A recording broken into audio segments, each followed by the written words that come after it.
Hi guys, it's Coffee Freelancer, and today I'm bringing you how to flip items in the music niche, particularly records.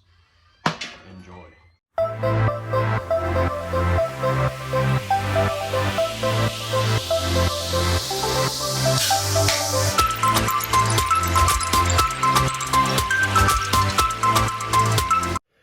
And today's coffee of choice is Pete's Coffee Dark Roast, French Roast. Very enjoyable if you enjoy dark coffee. Found a really good deal on some this past week. Um, Also, I'm adding skinny syrup to my current cup. No endorsement, just like that it's sugar-free and you only have to add a little bit to flavor up your coffee without ruining the body of the coffee. So today I'm doing my video in my listing station, and it's very much in shambles and need to do a lot of work to get it back to video ready and listing ready. It's just been, we've been doing most stuff inside recently due to temperatures and stuff, but it's soon going to be back up and running. But for the sake of getting this video done, I just decided to do it even while it's not in the greatest condition. There will be squeaking from a vent that's on the roof, and also the lighting today is not going to be the greatest. Might be a little bit of shadow on me and things like that. But at any rate, so in today's quick finance corner, I'm going to talk about the Robinhood app. Put it up over here. It's an easy investor app. I highly recommend checking out Robinhood if you're interested in beginner investment. You can actually start with just $1 and make very small stock investments that will grow over time. They have a 1% match on an IRA account as well. This is my favorite one for new investors because there's very little risk. Now, what I recommend eventually is only to broadly invest in a trustworthy mutual fund, but that's for a different video. Try checking out Robinhood. And no, not an endorsement.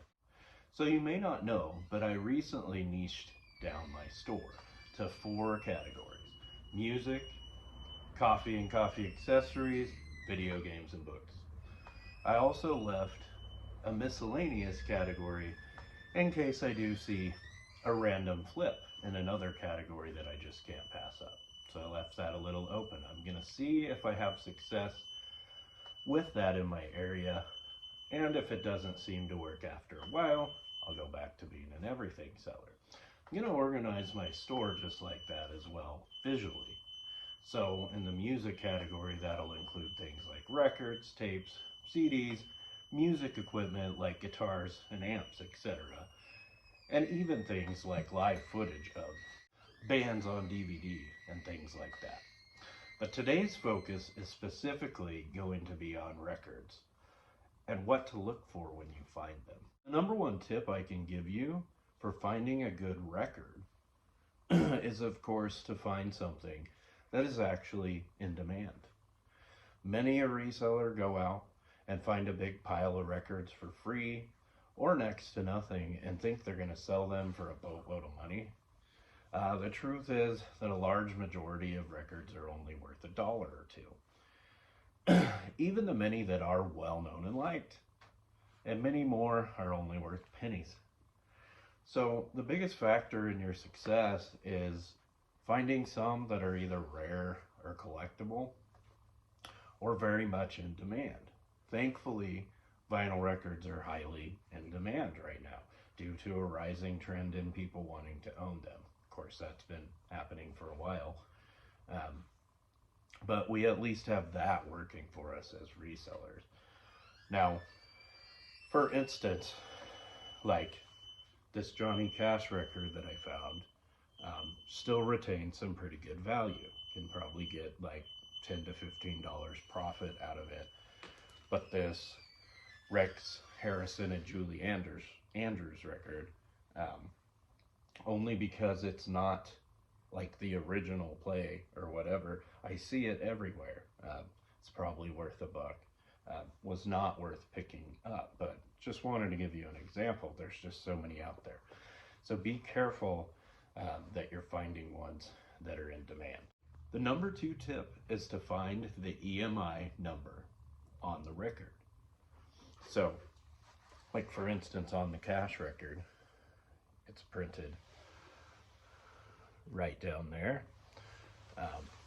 Then of course here on this broken record that I have, if you look real closely at those numbers, you can also sometimes find it on there.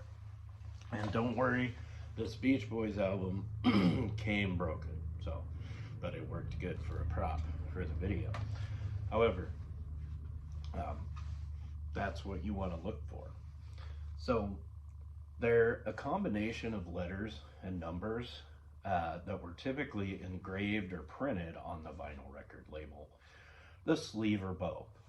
So they provide info about manufacturing and distribution of the record. The number gives you the ability to more accurately identify the record.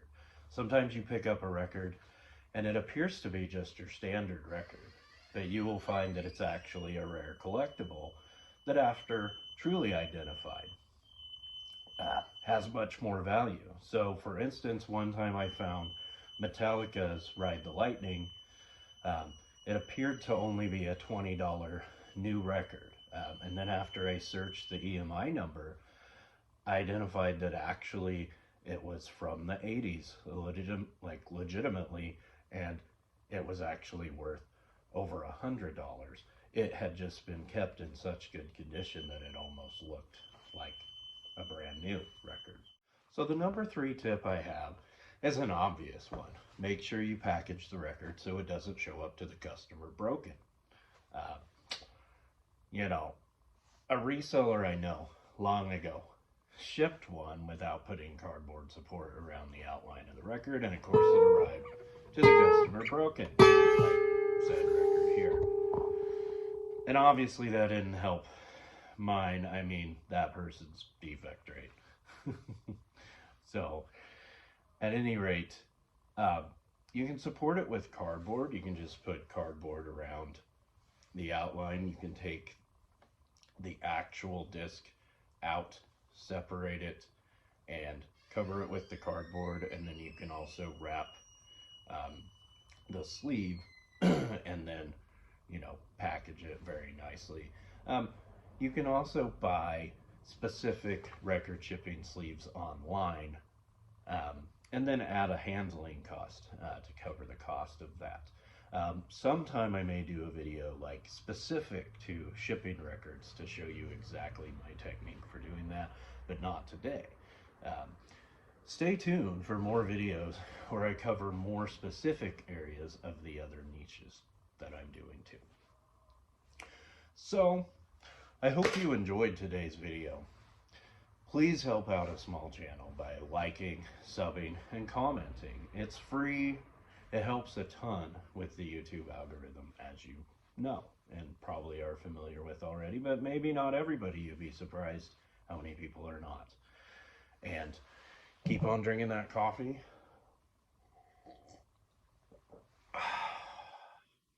And keep on freelancing. Bye, guys.